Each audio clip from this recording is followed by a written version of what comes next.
Pekabaran kita pada hari Sabat ini berjudul Anak Allah, Anak Manusia.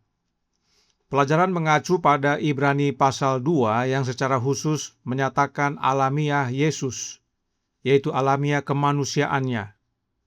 Alamiah kemanusiaan Kristus telah menjadi bahan perbincangan hingga perdebatan bertahun-tahun lamanya.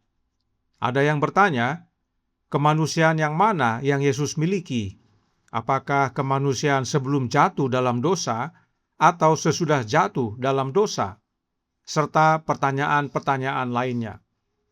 Kemudian dalam Ibrani pasal 2 disebutkan juga bahwa Kristus disamakan dengan saudara-saudaranya. Saudara-saudara yang mana yang dimaksudkan? Ini penting sekali dipahami sebab banyak yang menjelaskan bahwa saudara-saudara yang dimaksudkan adalah semua orang. Semua yang disebut manusia adalah saudara Kristus. Apakah benar demikian? Oleh karenanya kita akan pelajari Ibrani pasal 2 sebab banyak umat Allah dan bahkan pengajar-pengajar Alkitab di dalam gereja yang menggunakan Ibrani pasal 2 dalam menjelaskan tentang kemanusiaan Kristus serta apa aplikasinya bagi kita, khususnya dalam kerohanian. Mari kita buka Ibrani 2 ayat 9 yang berkata, "Tetapi Dia yang untuk waktu yang singkat dibuat sedikit lebih rendah daripada malaikat-malaikat, yaitu Yesus, kita lihat, yang oleh karena penderitaan maut dimahkotai dengan kemuliaan dan hormat, supaya oleh kasih karunia Allah Ia mengalami maut bagi semua manusia." Dikatakan untuk waktu yang singkat, Yesus dibuat sedikit lebih rendah daripada malaikat-malaikat. Kenapa? Karena Ibrani 10 ayat 5 berkata, "Karena itu ketika Ia masuk ke dunia, Ia berkata, korban dan persembahan tidak Engkau kehendaki, tetapi Engkau telah menyediakan tubuh bagiku." Allah Bapa telah menyediakan tubuh bagi Yesus. Tubuh apa? Tubuh manusia tentunya. Itu sebabnya dalam Ibrani 2 ayat 9 tadi dikatakan dibuat sedikit lebih rendah daripada malaikat. Namun dalam Ibrani pasal 1, Yesus dikatakan lebih tinggi dari para malaikat. Bahkan para malaikat harus menyembah Yesus. Kenapa disembah? Karena Yesus adalah anak Allah yang Bapa peranakan. Bapa dan anaknya sama-sama ilahi. Mari kita baca Ibrani 1 ayat 4-6 yang berbunyi, "Jauh lebih tinggi daripada malaikat-malaikat, sama seperti nama yang dikaruniakan kepadanya jauh lebih indah daripada nama mereka. Karena kepada siapakah di antara malaikat-malaikat itu pernah Ia katakan, 'Anakku engkau, engkau telah kuperanakkan pada hari ini, dan aku akan menjadi bapanya, dan ia akan menjadi anakku?' Dan ketika Ia membawa pula anaknya yang sulung ke dunia, Ia berkata, semua malaikat Allah harus menyembah Dia." Kenapa disebut lebih tinggi daripada malaikat? Karena siapakah di antara malaikat yang Allah Bapa pernah katakan, "Anakku engkau, engkau telah kuperanakkan pada hari ini"? Tentunya tidak ada. Pernyataan itu hanya kepada Yesus, anak Allah. Artinya, pernyataan ini Allah Bapa nyatakan hanya untuk anaknya. Dan karena Yesus adalah anak Allah yang Bapa peranakkan, maka alamiah Bapa dan anak sama, yaitu sama-sama ilahi. Yesus adalah anak Allah yang sesungguhnya yang lahir dari Bapa. Itu sebabnya dalam ayat 6 dikatakan Ia membawa anaknya yang sulung ke dunia.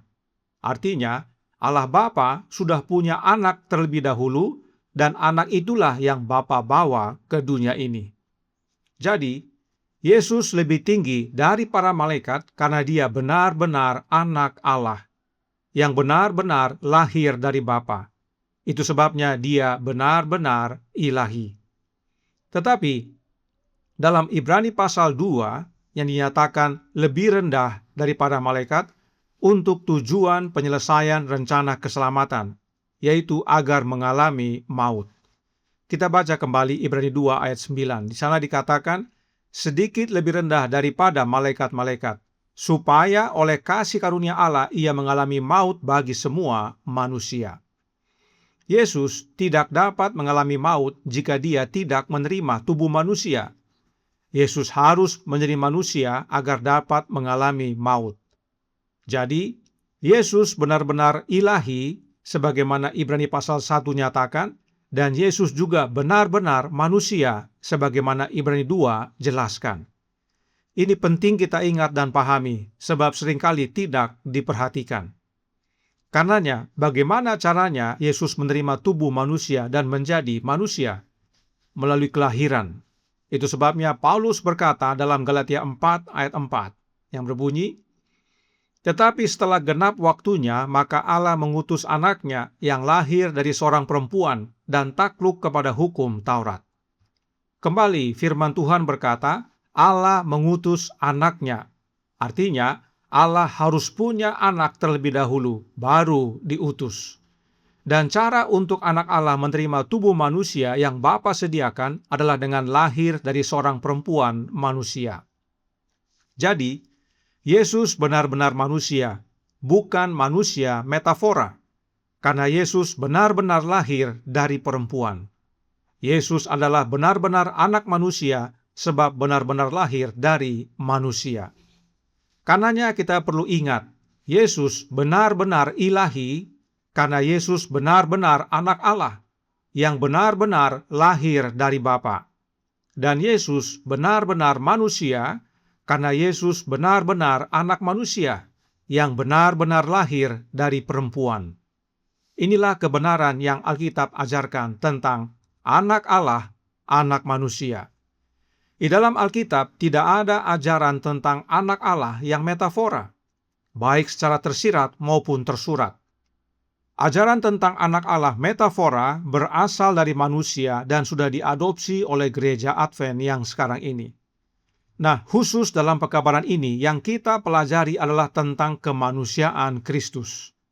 Mari kita baca Ibrani 2 ayat 11 yang berkata, "Sebab Ia yang menguduskan dan mereka yang dikuduskan, mereka semua berasal dari satu. Itulah sebabnya Ia tidak malu menyebut mereka saudara." Kembali, ini bukan metafora. Yesus adalah benar-benar saudara. Yesus menjadi saudara karena Dia benar-benar lahir dari manusia dan benar-benar anak manusia. Hal yang sama dengan keilahian Kristus. Yesus benar-benar satu dengan Allah, sebab Ia adalah cahaya kemuliaan Allah dan gambar wujud Allah. Ibrani 1 ayat 3. Inilah dasarnya Yesus benar-benar satu dengan Bapanya, yaitu satu alamiah. Bapa dan anak alamiahnya sama. Prinsip yang sama dinyatakan dalam Ibrani pasal 2. Yesus benar-benar satu dengan kita dan tidak malu untuk disebut saudara kita, karena Yesus benar-benar anak manusia. Kedua realitas ini penting sekali kita pahami dan ingat agar konsisten. Sekarang, mengapa Paulus berkata Yesus tidak malu menyebut mereka saudara? Jawabnya masih dalam ayat ini. Perhatikan kalimat awalnya yang kami tandai. Sebab Ia yang menguduskan. Siapakah Ia yang dimaksudkan dalam ayat ini? Yesus Kristus. Ya. Jadi sebab Ia yang menguduskan adalah Yesus yang menguduskan. Lalu, mereka yang dikuduskan, siapakah mereka yang dimaksudkan? Mereka adalah para saudara. Semuanya berasal dari satu. Kalimat ini perlu kita pelajari. Sebab inilah dasar kebenaran dalam Ibrani pasal 2, khususnya tentang kemanusiaan Kristus. Nah, siapakah mereka yang berasal dari satu ini? Mereka itu adalah Ia yang menguduskan, yaitu Yesus, dan mereka yang dikuduskan. Jadi, ada dua kelompok yang berasal dari satu, yaitu Yesus yang menguduskan dan mereka yang disebut saudara yang dikuduskan. Kemudian, apakah ayat ini menyatakan tentang orang-orang yang tidak dikuduskan? Sama sekali tidak. Yesus yang menguduskan tentunya kudus, dan mereka yang Yesus kuduskan tentunya kudus. Ayat ini tidak berbicara tentang orang-orang yang tidak kudus. Karenanya, siapakah mereka yang disebut saudara Yesus? Apakah yang tidak kudus atau yang dikuduskan? Berdasarkan ayat ini jelas, Yesus tidak malu menyebut mereka saudara karena mereka kudus. Dengan orang-orang kudus inilah Yesus menjadi satu. Karenanya, saat disebut saudara, hal itu bukan berarti siapa saja atau semuanya. Saudara yang dimaksudkan dalam Ibrani 2 ini adalah mereka yang dikuduskan. Orang-orang yang tidak dikuduskan tidak termasuk dalam kelompok ini. Oleh sebab itu, ayat ini tidak berbicara tentang seluruh manusia yang ada di dunia ini. Yang disebut saudara Yesus itu bukanlah seluruh manusia dalam dunia ini. Saudara-saudara Yesus adalah mereka yang dikuduskan. Untuk membantu memahami tentang siapa saudara-saudara Yesus, mari kita baca Lukas 8 ayat 21. Tetapi ia menjawab mereka, "Ibuku dan saudara-saudaraku ialah mereka yang mendengarkan firman Allah dan melakukannya." Kita semua tahu latar belakang perkataan Yesus ini, yaitu saat Yesus berbicara kepada orang banyak, ibu dan saudara-saudaranya datang untuk bertemu dengan dia. Tetapi karena banyaknya orang, mereka tidak dapat mendekati Yesus. Orang-orang banyak lalu berkata kepada Yesus, "Ibumu dan saudara-saudaramu ada di luar, ingin bertemu denganmu." Dan Lukas 8 ayat 21 ini adalah jawaban Yesus kepada mereka, bahwa saudara-saudara Yesus itu adalah mereka yang mendengarkan firman Allah dan melakukannya. Artinya, yang disebut saudara-saudara bukan hanya bersifat jasmani, tetapi adalah saudara-saudara secara rohani. Ada hubungan rohani antara Kristus dan orang-orang yang mendengarkan firman Allah dan melakukannya. Hubungan rohani inilah yang menjadi kualifikasi bagi mereka untuk menjadi saudara-saudaranya Kristus, lebih dari hubungan yang Kristus miliki dengan ibunya dan saudara-saudaranya secara jasmani. Artinya, hubungan rohani menggantikan hubungan jasmani. Inilah yang dimaksudkan Paulus saat dia menyatakan bahwa Yesus tidak malu menyebut mereka saudara. Inilah pentingnya kita memahami pekabaran Ibrani pasal 2, karena sering saat kita membaca kata saudara-saudara dalam Alkitab, kita langsung berpikir bahwa hal itu mencakup semua manusia. Tapi jangan lupa bahwa ada saudara-saudara yang kita miliki oleh karena hubungan rohani dengan Kristus. Dan saudara-saudara yang mempunyai hubungan rohani inilah yang dimaksudkan dalam Ibrani pasal 2. Karenanya, penting sekali untuk memahami apa yang Paulus maksudkan dalam menulis buku Ibrani untuk orang Ibrani saat dia menyatakan saudara-saudara, yaitu mereka yang dikuduskan, dan mereka semua berasal dari satu. Dan mereka yang dikuduskan itu, yaitu yang mendengarkan firman Allah dan melakukannya, Yesus tidak malu untuk sebut mereka saudara-saudaranya. Dengan mereka inilah Yesus menjadi satu. Selanjutnya tentang saudara-saudara, kita buka Yohanes 20 ayat 17 yang berkata, kata Yesus kepadanya, "Janganlah engkau memegang aku, sebab aku belum pergi kepada Bapa, tetapi pergilah kepada saudara-saudaraku, dan katakanlah kepada mereka bahwa sekarang aku akan pergi kepada Bapa-Ku dan Bapamu, kepada Allah-Ku dan Allahmu." Pertanyaan, siapakah saudara-saudara Yesus yang Yesus maksudkan dalam ayat ini? Apakah Maria tahu dan kenal mereka? Kepada siapakah Maria pergi? Apakah Maria pergi kepada semua manusia di dunia ini? Apakah Maria pergi ke rumah Yesus untuk bertemu dengan saudara-saudara kandung Yesus? Tentu tidak. Maria pergi ke murid-muridnya. Artinya, saudara-saudara Yesus itu adalah mereka yang telah menerima Yesus sebagai satu-satunya anak tunggal Allah dan telah mendengar firman, yaitu Yesus, dan melakukannya. Yesus yang menguduskan dan mereka yang dikuduskan berasal dari satu. Itu sebabnya Yesus tidak malu untuk menyebut mereka saudaranya. Jadi, yang Yesus maksudkan bukanlah semua manusia di dunia ini, dan Maria paham. Itu sebabnya Maria tidak pergi ke seluruh dunia, tidak pergi ke rumah Yesus, tapi pergi ke murid-murid Yesus. Oleh karena hubungan rohani inilah, Yesus dan para murid menjadi satu. Sekarang mari kita kembali ke buku Ibrani pasal 2, kita baca ayat 12 dan 13. Dikatakan di sana, katanya, "Aku akan memberitakan namamu kepada saudara-saudaraku dan memuji-muji engkau di tengah-tengah jemaat. Dan lagi, aku akan menaruh kepercayaan kepadanya, dan lagi, sesungguhnya, inilah aku dan anak-anak yang telah diberikan Allah kepadaku." Dalam ayat ini, Paulus mengutip perjanjian lama, yaitu dari buku Yesaya, untuk menekankan maksudnya, yaitu yang disebut saudara-saudara Yesus. Adalah mereka yang kepadanya Yesus telah kabarkan nama Allah. Dan mereka adalah anak-anak yang Allah telah berikan kepada Yesus. Perhatikan ayat 12 dikatakan, "Aku akan memberitakan namamu kepada saudara-saudaraku." Dan kemudian dalam ayat 13 berkata, "Sesungguhnya inilah aku dan anak-anak yang telah diberikan Allah kepadaku." Karenanya, saudara-saudara Yesus dan anak-anak yang telah diberikan kepada Yesus adalah sama. Kebenaran inilah yang dinyatakan dalam Ibrani pasal 2. Saudara-saudara Yesus adalah anak-anak yang Allah Bapa berikan kepadanya. Kepada mereka inilah Yesus memberitakan nama Allah. Siapakah Allah yang Yesus maksudkan? Allah Bapa tentunya. Apa buktinya? Mari kita buka Yohanes pasal 17 ayat 26. Di dalam doanya kepada Bapanya, Yesus berkata, "Dan aku telah memberitahukan namamu kepada mereka, dan aku akan memberitahukannya, supaya kasih yang engkau berikan kepadaku ada di dalam mereka, dan aku di dalam mereka."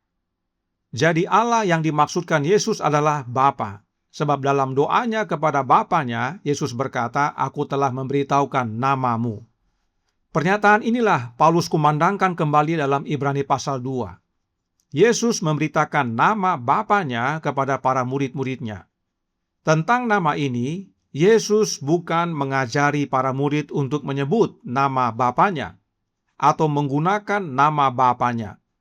Memberitahukan nama artinya memberitahukan siapa Allah, yaitu karakter Allah. Sebab nama dalam Alkitab adalah karakter. Itu sebabnya dalam Alkitab versi bahasa Indonesia sehari-hari, Ibrani 2 ayat 12 berbunyi sebagaimana berikut ini. Yesus berkata kepada Allah, "Aku akan memberitakan kepada saudara-saudaraku tentang engkau. Aku akan memuji engkau di dalam pertemuan mereka." Jadi, saat Yesus berkata memberitahukan nama Bapanya, yang Yesus maksudkan adalah memberitahukan tentang siapa Bapa, khususnya karakter Bapa. Banyak orang sibuk dengan menyebut nama Allah, namun belum memiliki karakter Allah. Kemudian, masih dalam Yohanes pasal 17, kita baca ayat 6 yang berbunyi, "Aku telah menyatakan namamu kepada semua orang yang engkau berikan kepadaku dari dunia. Mereka itu milikmu, dan engkau telah memberikan mereka kepadaku, dan mereka telah menuruti firman-mu." Masih ingat apa yang Ibrani 2 ayat 12 dan 13 nyatakan tadi?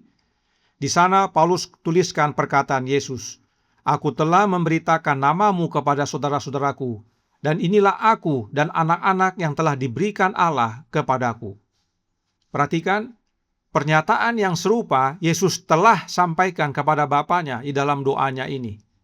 Jelas sekali hubungan antara doa Yesus dalam Yohanes pasal 17 dengan Ibrani pasal 2. Sebab Yesus berkata, "Aku telah menyatakan namamu kepada semua orang, yang engkau telah berikan kepadaku dari dunia."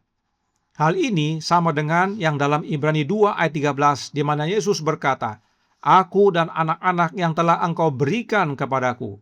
Mereka inilah saudara-saudaranya Yesus.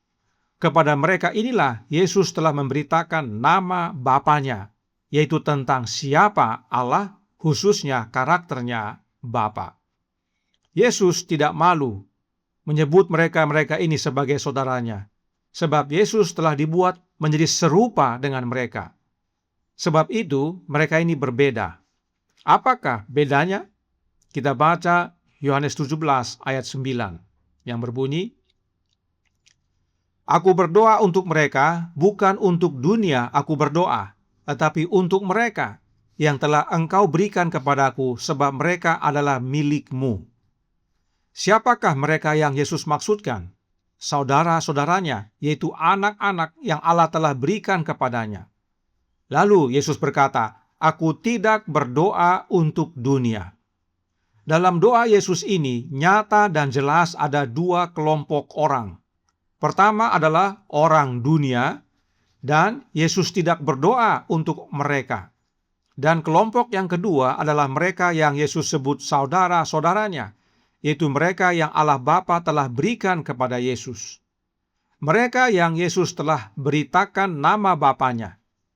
Mereka yang telah mendengarkan firman Allah dan melakukannya. Mereka yang telah dikuduskan, mereka yang telah menjadi satu dengan Yesus, dan karenanya Yesus tidak malu menyebut mereka saudaranya. Pertanyaan, apakah kelompok yang dari dunia tersebut adalah manusia? Oh, sudah tentu. Lalu apakah saudara-saudara Yesus, yaitu anak-anak yang Allah Bapa berikan kepadanya, adalah manusia juga? Sudah tentu. Jadi, baik yang dari dunia dan para murid Yesus atau anak-anak yang Bapa berikan kepada Yesus yang adalah saudara-saudara Yesus, semuanya sama-sama manusia. Tetapi, berdasarkan penjelasan Yesus ada dua kategori manusia, dan inilah yang Ibrani 2 nyatakan secara konteks, yang mana seringkali tidak diajarkan. Yesus mengajarkan adanya dua kategori manusia, yaitu manusia dunia dan manusia yang disebut saudara-saudara Yesus. Pertanyaan berikutnya adalah, apakah yang membedakan dari dua kategori ini? Yang membedakan adalah mereka yang disebut saudara-saudara Yesus adalah mereka yang mendengarkan firman Allah dan melakukannya. Mereka-mereka ini yang Allah Bapa berikan kepada Yesus. Karenanya, saudaraku dalam Tuhan, doa Yesus dalam Yohanes pasal 17 berhubungan erat dengan Ibrani pasal 2. Nah, salah satu ciri dari saudara-saudara Yesus adalah mereka dikuduskan. Perhatikan hubungannya berikut ini. Dalam Ibrani 2 ayat 11 dikatakan, Ia yang menguduskan dan mereka yang dikuduskan. Lalu dalam doanya Yesus berkata, Aku menguduskan diriku bagi mereka, supaya mereka pun dikuduskan dalam kebenaran. Siapakah kebenaran? Yesus Kristus tentunya. Jadi, Yesuslah yang menguduskan para murid, dan itulah yang dinyatakan kembali dalam Ibrani 2 ayat 11. Ia, yaitu Yesus, yang menguduskan, dan Yesuslah yang menguduskan kita juga. Karenanya, dalam Tuhan, saudaraku dalam Tuhan, inilah yang Ibrani pasal 2 nyatakan tentang saudara-saudaranya Yesus, yaitu anak-anak yang Allah Bapa berikan kepadanya. Ibrani 2 tidak berbicara tentang seluruh manusia di dunia ini. Sebab Yesus tidak berdoa untuk manusia-manusia dunia. Tapi Yesus berdoa untuk kelompok manusia yang Allah Bapa berikan kepadanya, yang kepada mereka Yesus telah beritakan nama Bapa, yaitu tentang siapa Bapa, khususnya karakter Bapa. Mereka-mereka inilah yang disebut saudara-saudara Yesus. Dan Yesus tidak malu untuk disebut saudara-saudara mereka. Jadi, saat buku Ibrani berkata dalam Ibrani 2 ayat 17, itulah sebabnya, maka dalam segala hal ia, yaitu Yesus, harus disamakan dengan saudara-saudaranya, supaya ia menjadi imam besar yang menaruh belas kasihan dan yang setia kepada Allah untuk mendamaikan dosa seluruh bangsa. Dikatakan, Yesus harus disamakan dengan saudara-saudaranya. Nah, siapakah mereka? Mereka yang dimaksudkan adalah yang telah dikuduskan, yang telah Bapa berikan kepada Yesus sebagai anak-anaknya, yang telah mendengarkan firman dan melakukannya. Saudara-saudara di sini bukan semua manusia dalam dunia ini. Terlalu sering guru-guru Alkitab di dalam gereja mengajarkan bahwa saudara-saudara dalam ayat ini adalah seluruh umat manusia.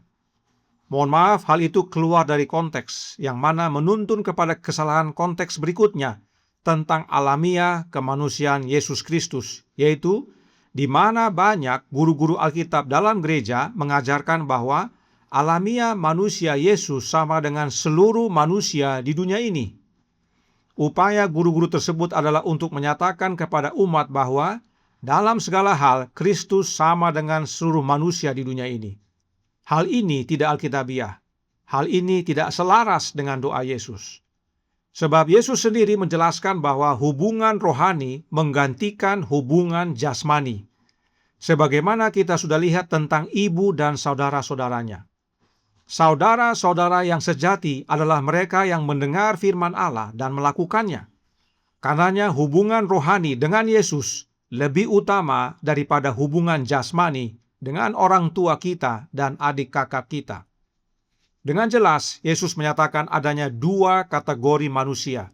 Dan dengan jelas, Yesus menyatakan bahwa Dia menjadi satu dengan mereka yang disebut saudara-saudaranya, yaitu yang mendengarkan firman Allah dan melakukannya. Yesus tidak menjadi satu dengan dunia atau menjadi sama seperti dunia. Oh tidak. Apakah ada bukti lain bahwa Yesus tidak sama dengan semua manusia di dunia? Mari kita buka Yohanes 10 ayat 36 yang berkata, "Masihkah kamu berkata kepada Dia yang dikuduskan oleh Bapa dan yang telah diutusnya ke dalam dunia, engkau menghujat Allah, karena aku telah berkata, aku anak Allah?" Ayat ini adalah salah satu dari ayat-ayat yang membuktikan bahwa Yesus adalah anak Allah yang sesungguhnya. Namun meskipun hal itu penting, tetapi hal tersebut bukanlah fokus kita saat ini. Perhatikan kalimat awal dari ayat ini yang berkata, Dia yang dikuduskan oleh Bapa. Ada sesuatu yang istimewa terjadi kepada Yesus sebelum Dia diutus ke dunia ini. Perhatikan urutannya. Ayat ini berkata, Bapa menguduskan Yesus, lalu kemudian Bapa utus Yesus ke dalam dunia. Jadi, pertama-tama Yesus dikuduskan dulu, baru Yesus diutus ke dalam dunia. Nah, apakah ada manusia di dunia ini yang sebelum lahir melalui orang tuanya terlebih dahulu dikuduskan? Sudah tentu tidak ada. Kenapa? Karena jika kita mengalami hal tersebut, kita harus alami yang disebut kelahiran baru, yaitu kelahiran melalui orang tua baru. Siapakah dia? Yesus Kristus tentunya. Itu sebabnya dalam Yesaya 9 ayat 6, Yesus disebut Bapa yang kekal. Karena kepada Yesus Allah berikan anak-anak, yaitu mereka yang telah dikuduskan, mereka yang telah menuruti firman Allah dan melakukannya. Semua anak-anak yang Bapa berikan kepada Yesus tersebut lahir dari Yesus secara rohani. Dan karenanya Yesuslah Bapa rohani mereka. Dan bila ini sudah mereka alami, itulah yang disebut dengan pengudusan. Tetapi sebelum Yesus menjadi Adam yang akhir, sebelum Yesus menjadi Bapa yang kekal, Dia terlebih dahulu harus dikuduskan dan kemudian diutus ke dalam dunia. Karenanya, berdasarkan penjelasan Alkitab, Yesus menerima alamiah manusia, tetapi pertama-tama Dia dikuduskan dulu, baru diutus ke dunia ini. Artinya baru menjadi manusia. Dan karena Kristus dikuduskan, maka Dia adalah kudus. Karenanya rohnya adalah kudus. Rohnya Yesus itulah yang menguduskan kita. Kita lahir kembali. Hal ini kita terima dari Allah dan bukan dari orang tua kita. Jadi, tidak ada manusia di dunia ini yang sebelum lahir dikuduskan. Kita manusia di dunia ini harus lahir dulu dari orang tua kita, dan nanti setelah lahir baru kita dapat alami pengudusan di dalam Yesus, atau yang disebut dengan istilah kelahiran kembali atau kelahiran baru. Dalam proses kelahiran baru inilah kita menerima dari Allah roh pengudusan. Nah, tentang pengudusan ini, penting kita pahami bahwa kita pertama-tama dibenarkan dan kemudian menerima pengudusan. Pengudusan itu bukanlah kejadian instan. Pengudusan itu adalah suatu proses selama seumur hidup. Jadi, saat kita menerima roh pengudusan dari Allah, kita tidak secara instan jadi kudus. Kita harus bertumbuh setiap hari di dalam roh pengudusan tersebut atau di dalam Yesus selama kita hidup. Terlepas dari semua yang kita sudah pelajari, jangan lupa bahwa Ibrani 2 berbicara tentang darah dan daging. Perhatikan dalam ayat 14. Ibrani 2 ayat 14 berkata, Karena anak-anak itu adalah anak-anak dari darah dan daging, maka ia juga menjadi sama dengan mereka dan mendapat bagian dalam keadaan mereka, supaya oleh kematiannya ia memusnahkan dia, yaitu iblis yang berkuasa atas maut. Ayat yang sering kita kutip dan suatu ayat yang menguatkan bahwa Yesus telah memusnahkan iblis dan kerajaan mautnya. Namun dalam ayat ini ada kalimat yang berkata, ia juga menjadi sama dengan mereka dan mendapat bagian dalam keadaan mereka. Berdasarkan kalimat ini, banyak yang mengajarkan bahwa Yesus sama seperti kita, sama seperti semua manusia, sama dalam semua aspek. Nah, di dalam dunia kaum teologia ada pemahaman tentang alamiah manusia sebelum kejatuhan dalam dosa dan alamiah manusia sesudah jatuh dalam dosa. Dan oleh karena hal itu, banyak yang mengajarkan bahwa Yesus sama dengan mereka dan mendapat bagian dalam keadaan mereka, yaitu keadaan yang sesudah jatuh dalam dosa. Apakah benar demikian? Mari kita pelajari ayat ini. Di dalam ayat ini ada kalimat yang berkata, karena anak-anak itu adalah anak-anak dari darah dan daging. Pertanyaan, siapakah yang disebut anak-anak tersebut? Pemahaman umumnya adalah anak-anak yang dimaksudkan adalah semua anak-anak, yaitu anak-anak manusia. Bahwa Yesus lahir ke dunia ini sama seperti semua anak-anak di dunia ini. Apakah ayat ini berkata demikian? Ingat, konteks dari Ibrani pasal 2 khususnya tentang saudara-saudara Yesus. Namun untuk membantu, mari kita lihat terjemahan dalam bahasa Inggris. Ibrani 2 ayat 14 dikatakan dalam bahasa Inggris bagian awal, for as much then as the children are partakers of flesh and blood. Dari kalimat ini yang kami perlu sorot dan tandai adalah kata the children. Artinya spesifik. Ayat ini tidak berkata any children, yang artinya setiap anak. Juga tidak berkata all children, artinya semua anak. Tidak. Tetapi dengan jelas ayat ini berkata the children. Spesifik, ada penunjukan suatu kelompok tertentu yang disebut the children. Sekarang, siapakah anak-anak yang dimaksudkan tersebut? Kita baca kembali Ibrani 2 ayat 13. Dikatakan, dan lagi, aku akan menaruh kepercayaan kepadanya, dan lagi sesungguhnya inilah aku dan anak-anak yang telah diberikan Allah kepadaku. Perhatikan dalam bahasa Inggris, anak-anak dikatakan the children. Artinya, the children dalam ayat 13 sama dengan the children dalam ayat 14. Dan ayat 11 berkata, kita baca kembali, sebab ia yang menguduskan dan mereka yang dikuduskan, mereka semua berasal dari satu. Itulah sebabnya ia tidak malu menyebut mereka saudara. The children atau anak-anak dalam ayat 13 dan 14 adalah mereka yang dikuduskan. Dan Yesus tidak malu menyebut mereka saudara. Mereka yang disebut saudara Yesus ini bukanlah semua orang, sebab mereka adalah the children, yaitu anak-anak yang Allah telah berikan kepada Yesus. Yesus dibuat menjadi sama seperti mereka ini, yaitu seperti anak-anak, the children, yang Allah telah berikan kepada Yesus, yaitu anak-anak yang dikuduskan, anak-anak yang menuruti firman dan melakukannya. Inilah Ibrani pasal 2 secara konteks. Jadi, bila mana kita kembali ke ayat 14, anak-anak itu spesifik, yaitu the children. Bukanlah semua anak-anak atau setiap anak, tetapi anak-anak yang Paulus telah jelaskan dalam ayat-ayat sebelumnya, yaitu mereka yang telah dikuduskan, yang mana Yesus tidak malu sebut mereka saudara, karena Yesus satu dengan mereka. Yesus menjadi sama dengan mereka dalam keadaan mereka, yaitu sama dengan anak-anak itu yang telah dikuduskan oleh Bapa dan telah diberikan kepada Yesus. Lalu bagaimana dengan kalimat mendapat bagian darah dan daging? Ya, anak-anak itu adalah anak-anak dari darah dan daging. Darah dan daging artinya alamiah manusia. Manusia yang mana? Apakah sebelum jatuh dalam dosa atau sesudah jatuh dalam dosa? Tentunya sesudah jatuh dalam dosa. Tetapi, ya, ada tetapinya. Ingat konteks Ibrani pasal 2. Yesus menjadi sama alamiah manusianya bukan dengan semua orang di dunia ini. Bagaimana maksudnya? Saudaraku dalam Tuhan, alamiah manusia yang telah jatuh dalam dosa secara bawaan adalah tidak harmonis dengan Allah. Kita terputus hubungan dengan Allah. Tetapi oleh tinggalnya Roh Kristus dalam kita, kita dapat menjadi harmonis dengan Allah. Kita dipersatukan kembali dan tunduk kepadanya. Itu sebabnya Yesus menjelaskan tadi ada dua kategori manusia, yang dari dunia dan yang menurut firman Allah dan melakukannya.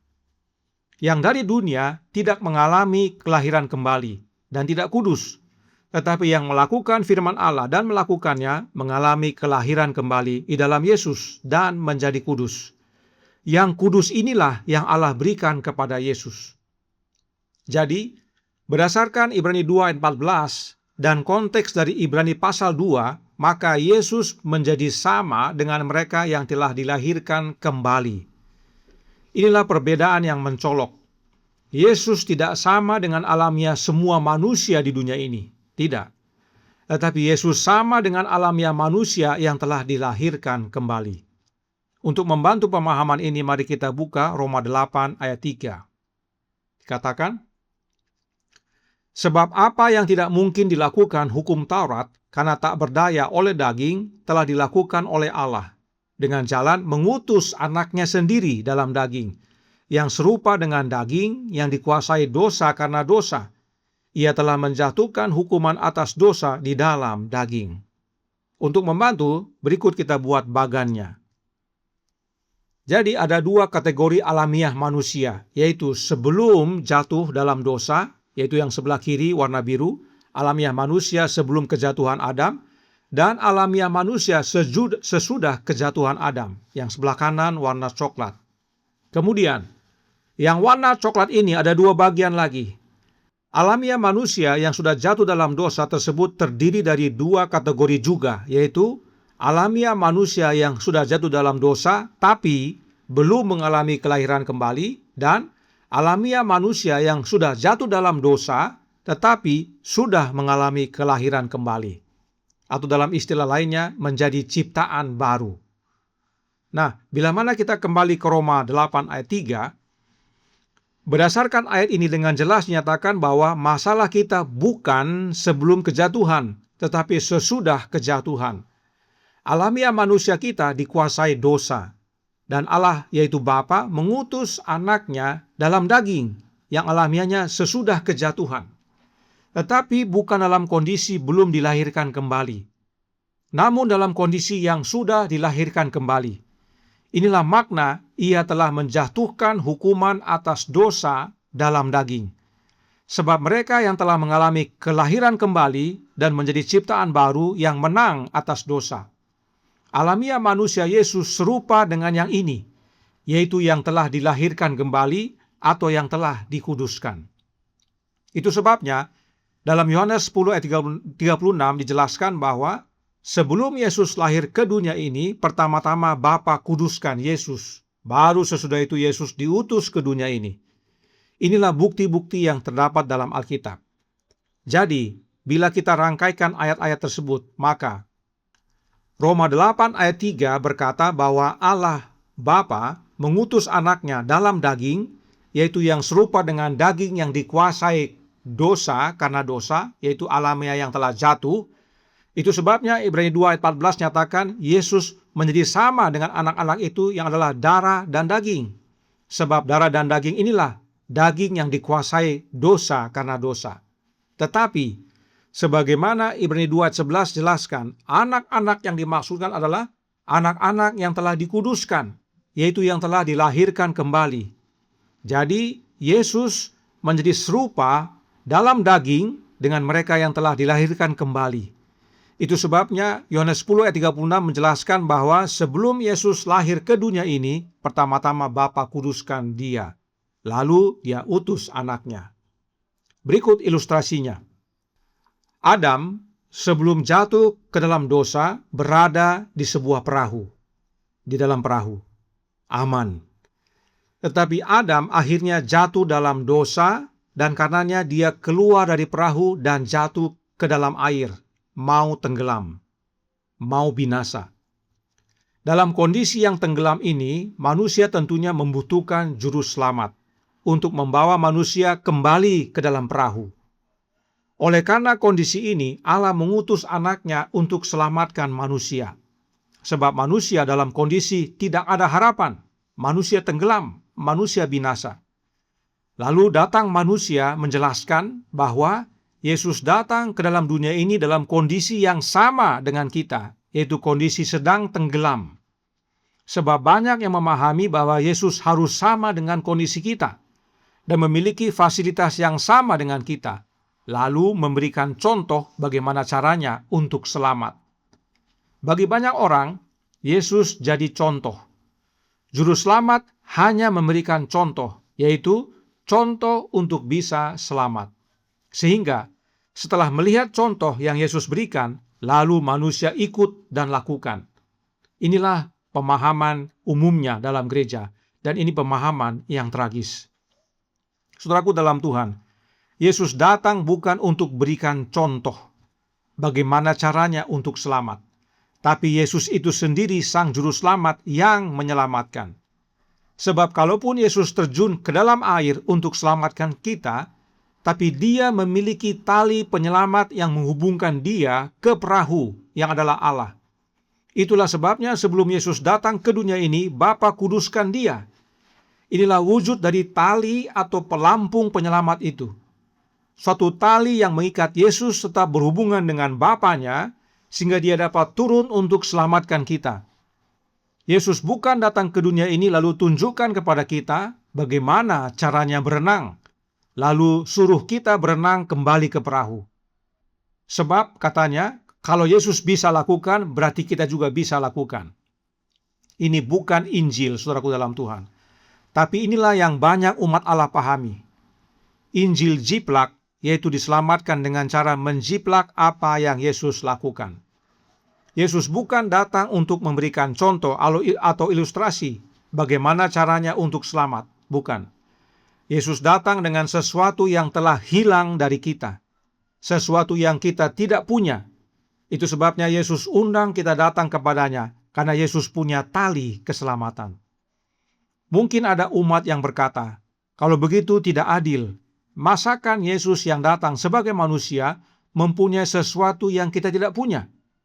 Saudaraku dalam Tuhan, jika Yesus datang dalam kondisi yang sama dengan kita, yang tenggelam dan belum dilahirkan kembali, belum dikuduskan, bagaimanakah Yesus dapat selamatkan kita? Tentu tidak bisa. Itu sebabnya Yesus disebut juru selamat, karena meskipun dia memiliki alamiah manusia, darah dan daging yang telah jatuh, tetapi dia memiliki sesuatu yang tidak kita miliki, yaitu Bapa kuduskan dia sebelum dia lahir ke dunia ini. Karenanya saudaraku dalam Tuhan, pemahaman tentang alamiah manusia Yesus ini vital, sebab berpengaruh kepada kerohanian kita, dan terlebih keselamatan kita. Ingat ilustrasi berikut ini. Yesus sama dengan kita, yaitu darah dan daging. Sebab Yesus datang sebagai juru selamat kita, manusia. Namun, bukan berenang di samping kita, tetapi berjalan di atas air untuk angkat kita. Sebab Yesus yang kuduskan kita dan tinggal di dalam kita. Itu sebabnya Paulus berkata, sebab dalam dialah berdiam secara jasmania seluruh kepenuhan kealahan. Kolose 2 ayat 9. Karenanya, jika saudara percaya bahwa alamiah manusia Yesus sama dengan seluruh dunia, seluruh manusia dalam dunia ini, yang mana belum dilahirkan kembali atau belum dikuduskan, maka saudara akan jatuh ke dalam pembenaran oleh perbuatan. Sebab saudara akan meniru dengan usaha yang keras apa yang Yesus telah hidupkan. Ini disebut dengan Injil jiplak, yaitu berdasarkan perbuatan.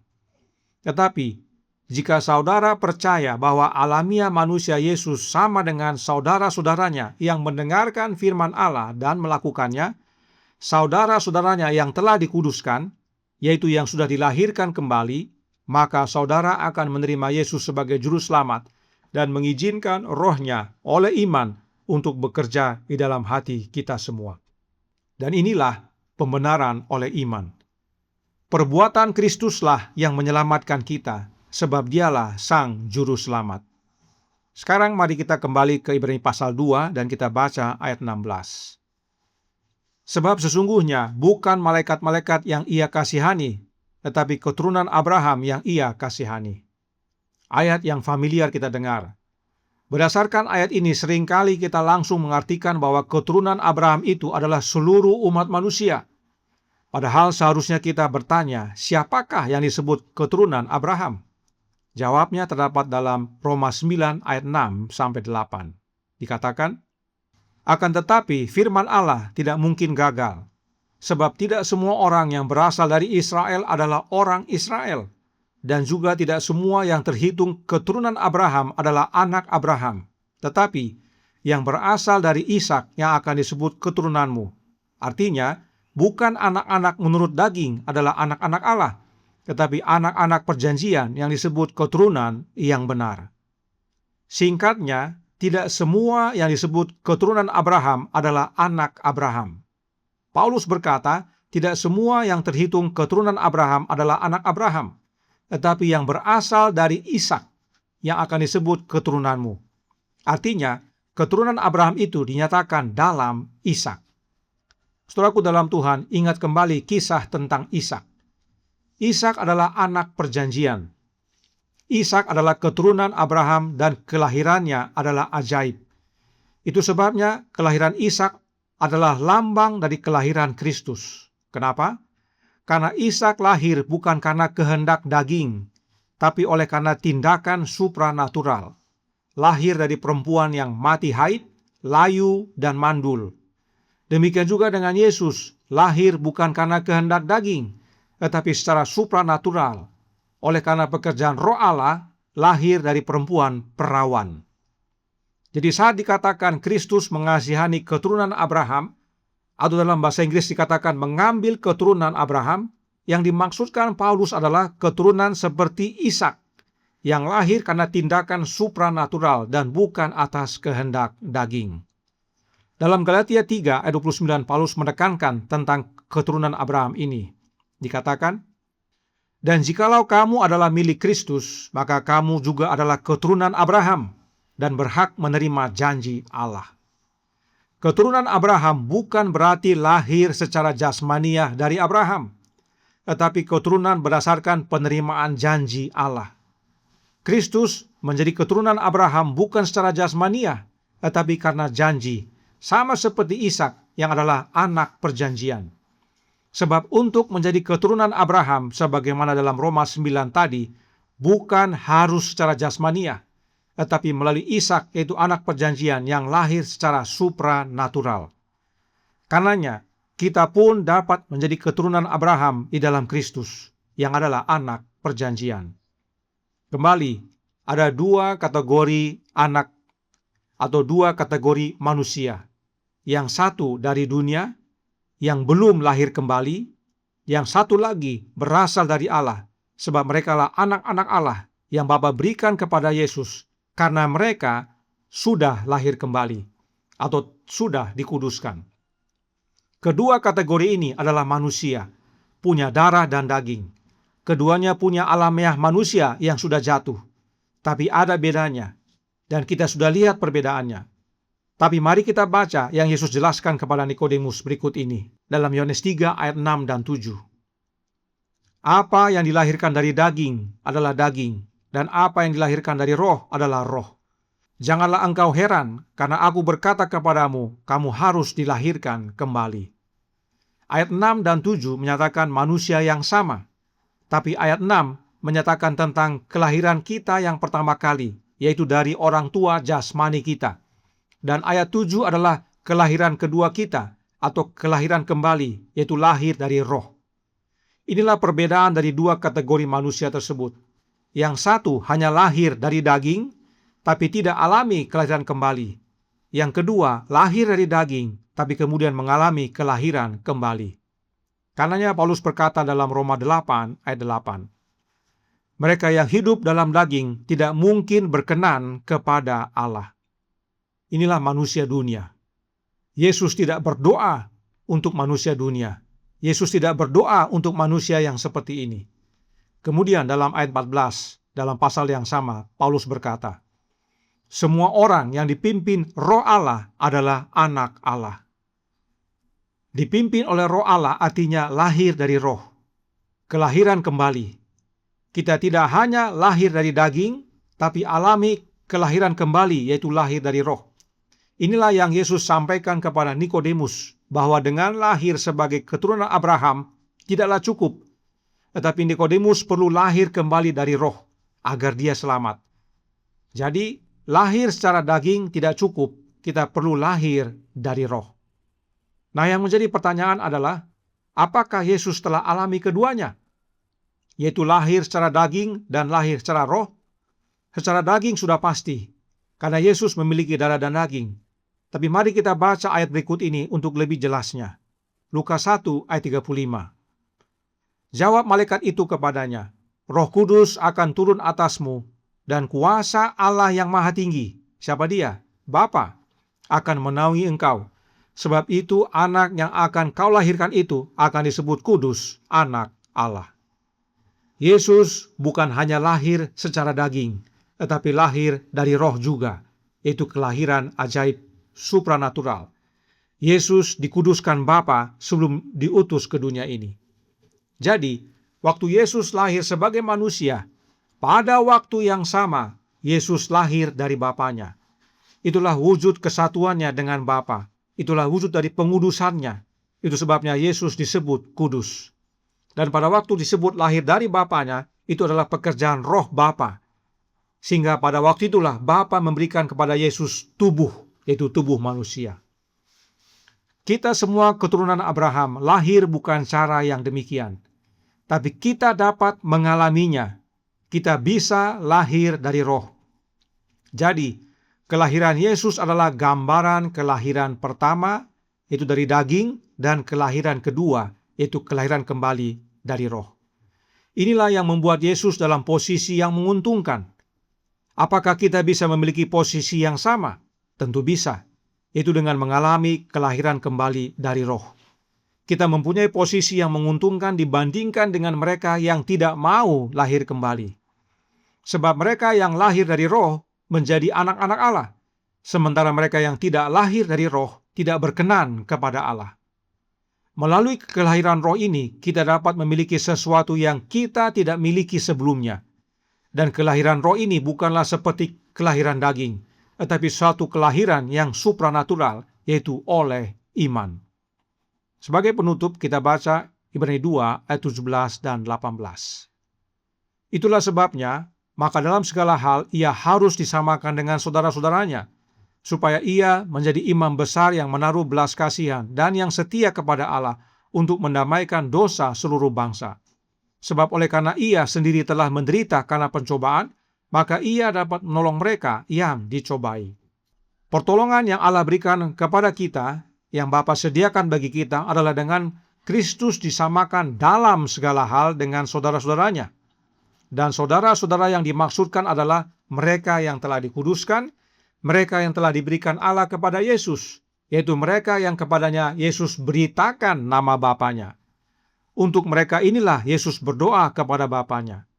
Inilah sebabnya Yesus tidak malu menyebut mereka saudaranya, sebab Yesus dapat menjadikan mereka seperti dirinya. Sebab Yesus yang kuduskan mereka dan mereka yang Yesus kuduskan berasal dari satu. Inilah aplikasi praktikal dari kebenaran tentang alamiah Kristus. Kita dapat menjadi saudara-saudara Yesus bila kita mendengar firman Allah dan melakukannya, bila kita dikuduskan oleh Kristus, bila kita lahir kembali dalam Yesus, maka kita menjadi anak-anak yang Allah Bapa berikan kepada Kristus. Lalu, apa yang kita butuhkan untuk semuanya ini? Roh yang mana yang melahirkan kita menjadi manusia baru? Yang kita butuhkan adalah rohnya Yesus. Oleh rohnya Yesus kita menjadi anak-anak Allah, menjadi saudara dari Yesus. Ayat yang menjadi kesukaan kita, Galatia 4 ayat 6 berkata, "Dan karena kamu adalah anak, maka Allah telah menyuruh roh anaknya ke dalam hati kita yang berseru, Ya Aba, Ya Bapa." Yesus memanggil Bapanya, Ya Aba, Ya Bapa. Dengan menerima Yesus dalam hidup kita oleh kehadiran rohnya, kita pun dapat memanggil Bapa dengan ya Aba, ya Bapa. Dengan sendirinya kita menjadi saudara Yesus, saudara rohani. Inilah pentingnya memahami alamiah manusia Yesus Kristus dengan benar dan mengenal siapa saudara-saudaranya dengan benar. Kita menjadi saudara Kristus karena lahir dari roh, yaitu rohnya Kristus. Dan karenanya kita dapat memanggil Allah Bapa sama seperti Yesus panggil Bapanya, yaitu Aba, Bapa.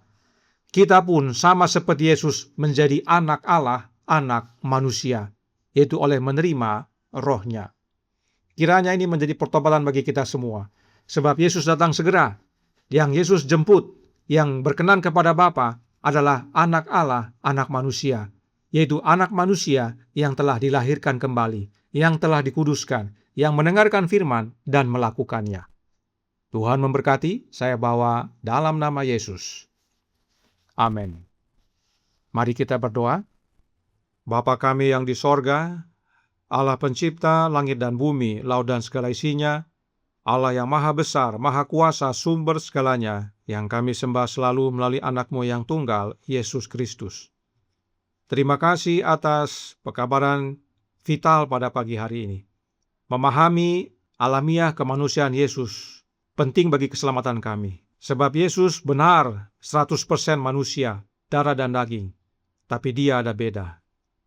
Dia telah Engkau kuduskan ya Bapa, roh-Mu dalam Dia, Engkau tinggal dalam anak-Mu.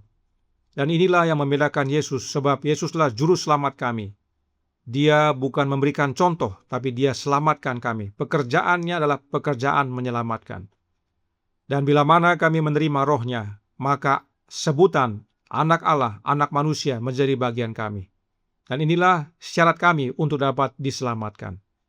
Karenanya tolong kami ya Bapa, karuniakanlah roh anak-Mu dalam hidup ini, dan biarlah kami semua yang percaya membuka hati agar Kristus masuk dalam hati kami, sehingga kami layak disebut anak-anak Allah, dan kami pun tidak hanya menjadi saudara Kristus, kami dapat menyebut Engkau ya Bapa dengan ya Aba, ya Bapa. Dan pada waktu Yesus datang kedua kali, kami semua layak mewarisi kerajaan sorga. Beserta kami sepanjang hari Sabat ini kehendak-Mu yang jadi, ampun kami akan dosa dan salah, karena kami berdoa hanya dalam nama anak Allah yang tunggal, Yesus Kristus, yang adalah Tuhan dan Juru Selamat kami. Amin.